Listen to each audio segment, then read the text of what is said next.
John White, a gentleman and artist, was largely responsible for shaping England's first view of America, though few are familiar with his name. White sailed with the earliest expeditions to Virginia in the 1580s.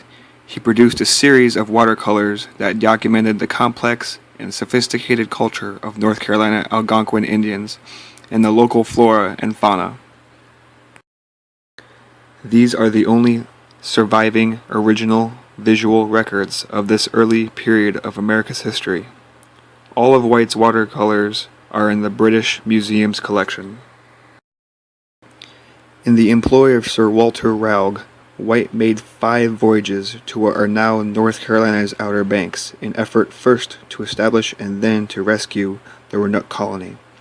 In 1585, he sketched the plants and animals he discovered. Then, in 1586, from the lack of supplies, Roanoke headed back to England. Back in England, White produced sets of watercolors that he presented to Queen Elizabeth, her court, and investors in the colony. With more colonists, White returned to Roanoke in 1587, stayed about a month, and sailed home for provisions just before he became a grandfather of Virginia Dare, the first English child born in America. White slips from the history's pages in 1593, but one of his albums survives. It resurfaced in 1788 when London Book Deal sold the volume to an earl.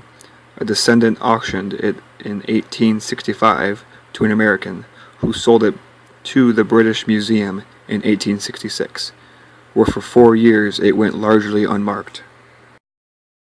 Because light fades watercolors, the British Museum exhibit White's paintings just every 30 to 40 years.